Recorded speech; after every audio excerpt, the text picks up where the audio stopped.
aside from our health and happiness, what's the consequence of living in our programming? I mean, we know that it's not good for our health when we're feeling negative emotions. And we know that we're generally not happy when we're feeling this addiction to all of our negative emotions, but what else? Yeah. I think one of the big things that make it so that we can stand on this stage and talk about this so much is we discovered this after we lived it. I mean, if I hadn't, it would have been harder for me to be convinced, and I don't necessarily want to convince you, but I'm hoping to inspire you.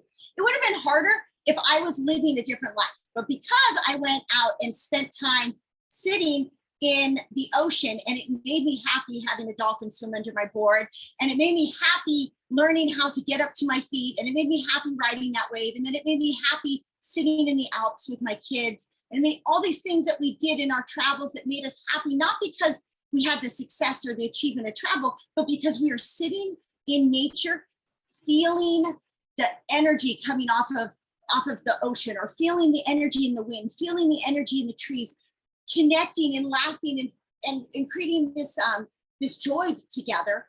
Because we lived it, we got to ingrain it in us and say, wow, there's something here. There's something absolutely here. And these new possibilities that were coming from our experience. And then we would find the information about it really after. We'd live it most of the time. And then we'd be like, oh my gosh, this is a thing. This is actually a thing.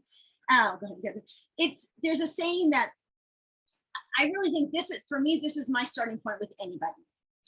If you are not defined by a vision of your future, you will be the result of the past. That's not my quote, but that's how I look at everything. If you do not see with clarity where you want to be tomorrow in your internal world, in your external world, if you don't know what is going to make you happy, what gets you excited to jump out of bed, what you're hoping to become, you can't overcome your programming. All of it, okay? Screenshot this. It comes down to starting with being able to see that you have something to look forward to. And we've done that in the sense that we go, okay, well, one day we'll have kids, or one day I'm going to have that house, or one day I'm going to have that career. But take it a level deeper of like, what is the feeling that that thing wants to create for you, in that you want to, having that child is going to make me feel connected to another human being. I don't think I have to explain that means happiness. Feeling understood by my spouse is going to make me happy. It's not having a spouse makes me happy, it's feeling understood. So identify those core emotions. So if we're talking about talking about the neural pathways, this obviously makes sense from an emotional standpoint. This is something that has just naturally defined our lives to be led by a vision of the future. But it also makes sense from a scientific standpoint, a neurological standpoint, that if you're not defined by a goal of how you're trying to retrain your brain, you're always going to be a result of past emotions. But there's a third layer that goes into it. Our emotional frequency dictates our energetic field. I said this briefly earlier, but it goes very much deeper. And I'm going to go over this pretty fast because I can make a whole presentation on trying to explain how the 0 point field works. But I'm going to try to make it as simple and as fast as possible for you.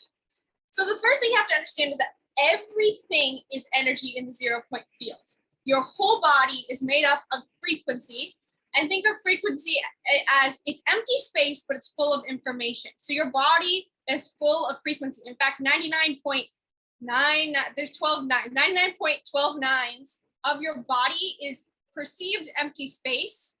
That means like we think it looks like empty space when you look through a microscope, but it's actually full of frequency that you can't see.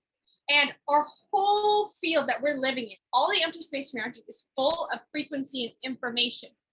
And this field that we live in is infinite and invisible and interconnected in every which way. And all of this energy is interacting with one another. And how does this affect us? And what does this have to do with our sense of empowerment and our programming? Well, we have a personal energy field along with a global energy field. And the way that we go through that cycle of creating our personality, how we have an unmet need that creates thoughts, and those thoughts create feelings, those feelings create more thoughts, those thoughts create more feelings. That then creates an energetic aura around our body. A literal energetic field emanates outside of each and every one of our bodies, and that either attracts or repels things. So yes, there is a global field of interconnected frequency that is exchanging information, but the things that we are able to attract or not attract into our life are often dictated by our emotions, because our emotions are either repelling opportunities or bringing in new opportunities. So to put it simply, your emotions are creating an energetic frequency, and you will always attract an exact match of your energetic frequency. So if you feel like you're in a place where you kind of have this inkling of, I kind of want more, or you do have like this goal that you're trying to work towards, and you have this limitation of a certain negative thought pattern that you're just stuck in. You're like, I can't move past this plateau physically, mentally, emotionally. It is because you're attracting an exact match for your energetic frequency. So let's review this one more time, because I know that we just tried to combine lots of different things. You might be thinking, oh my gosh, why did you stick to one thing? Because we want you guys to understand it's all connected. There's a mind-body chain reaction at play here. So the programming you have creates your mindset. Your mindset is the way through which you see the world and interact with the world. And that programming came from your childhood. Now, the lens through which you see the world creates hardwired thought patterns in your brain. The canals, the tributaries of the river of your brain get wider and more thoughts flow through them. As a result, you have an addiction to certain negative emotions dependent on the person. And that results in an addiction to stress, or beta brainwaves.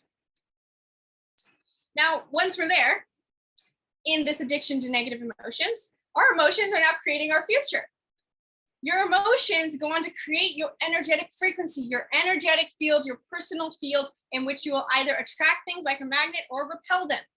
Now, if you're repeating old memories along with that negativity bias, so you're recurring all these negative memories from the past, and you're triggering emotions from 10 years ago, now you're stuck in a future that is pretty much solely based on all of your past emotions.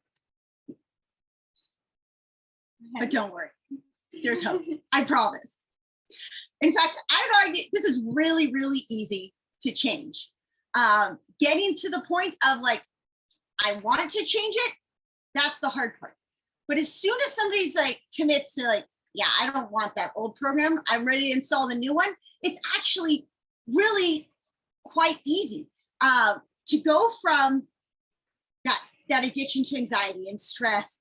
Really just is a shift in seeing your future, seeing the reality you want to create.